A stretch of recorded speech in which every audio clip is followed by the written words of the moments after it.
Hi guys, and welcome to Freckle Finance. So it's almost the end of the year and I thought this would be a really good time to go over financial goals that I have for 2016.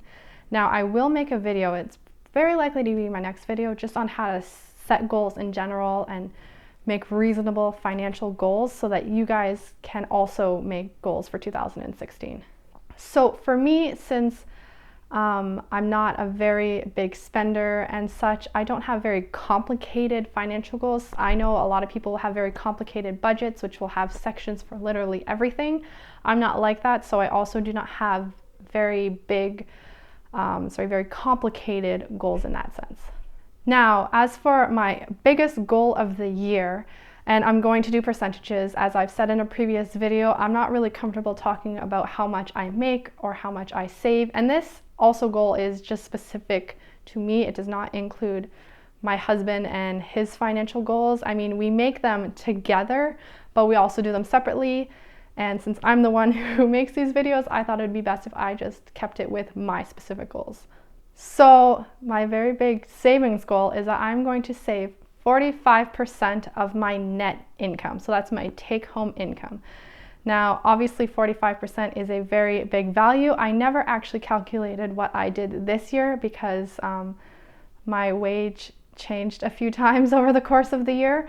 But this year my goal is to save 45%, and I've already calculated in advance what that is, and I have set out a budget to show myself that I can do this goal. So for a lot of people it's going to seem very ambitious. I think I saved less than that, like percentage wise, for 2015, so I'm upping it a little bit, making it a little bit more of a goal. Save faster, hopefully get to financial independence faster, and that's kind of why I've upped it, as well as my income has increased, but I do not feel the need to really spend more or increase my spending that much, maybe a little extra for vacations, but basically I will just be saving more.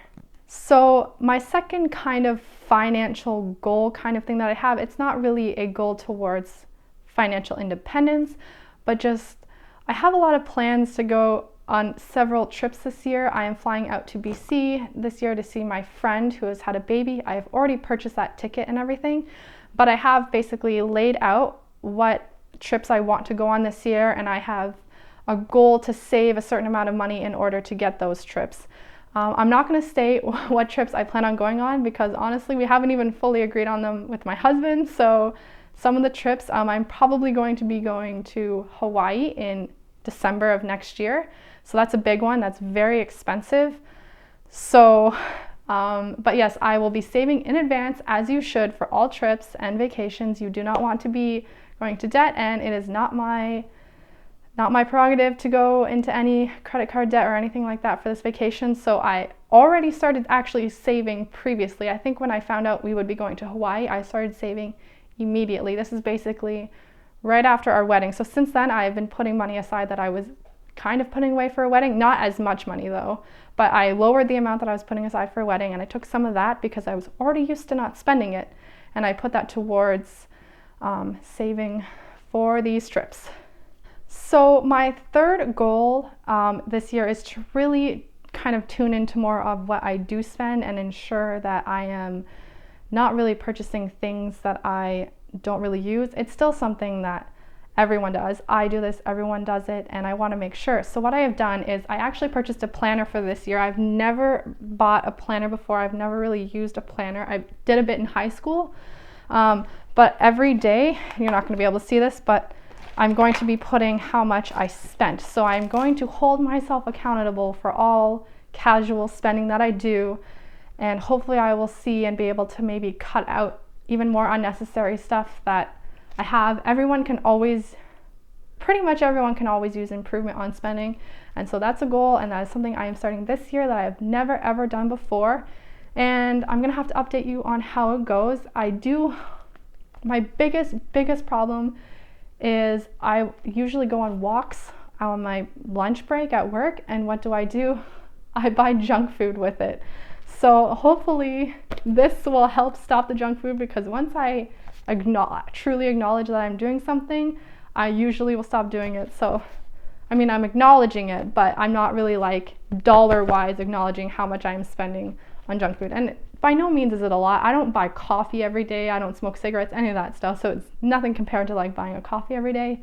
But really the money is wasted and I can find better uses for that money elsewhere. So the last kind of financial goal, I guess it's not really a financial goal, as instead as I'm going to focus more of what I do spend my money on this, is I've started to really actually kind of care about what I wear a bit more than I used to. And actually, in fact, in high school, I didn't care at all. I probably wouldn't want to show people pictures that I have from high school because I kind of dressed like a slob. But now I care more and I kind of want to focus more instead of buying junk food because I love to cook and bake anyways. Why am I going out and buying junk food? I have no idea. And I'd rather focus that money more to get good clothes that will also last. Our washing machine is horrible. It breaks clothes. We have to buy like thicker textured clothes that are better quality, and I guess I don't know if that would be considered a financial goal for some people, but just, refocusing off the junk food and onto actual clothing. So not that I want to have a ton of clothing. I'm not someone who likes to have a ton of clothes, but I just find that a lot of the clothes I do wear, I'm like it's not that nice, and I just want nice. I find this sweater nice, if anyone's wondering. Would love to have more sweaters of this niceness, basically.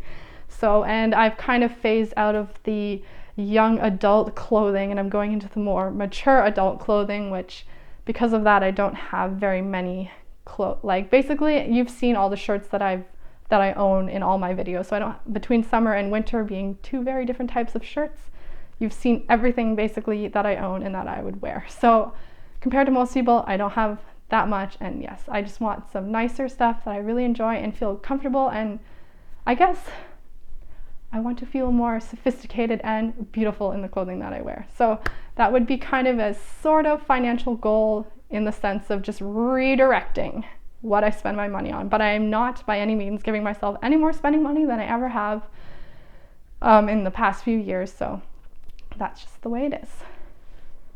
So those are my 2016 financial goals. If I do add any other goals throughout the year, I will make a separate video. If I want to readjust my goals, maybe after 2 months I've decided, hey, I'm good with the clothes that I have now and I'm comfortable with that, then I will tell you that I'm not focusing on that anymore, and maybe I will say that I'm going to put more money into savings or into trips or just somewhere else, because there's no point in me buying junk food, to be honest. So yeah, so I will keep an update, and this is not going to be a monthly update. This is not enough stuff to do monthly, but maybe every 2 months, in half a year, I'll update you for sure at the end of next year. So stay tuned for sure to see how I do with these goals. I'm usually fairly good with financial goals. I am not very good at not spending on junk food. That has always been my problem. So hopefully I can nip that one in the bud this year and finally get that one under control. If you find these videos interesting and informative, please click subscribe, because I will be uploading videos regularly. Have a good day. Bye.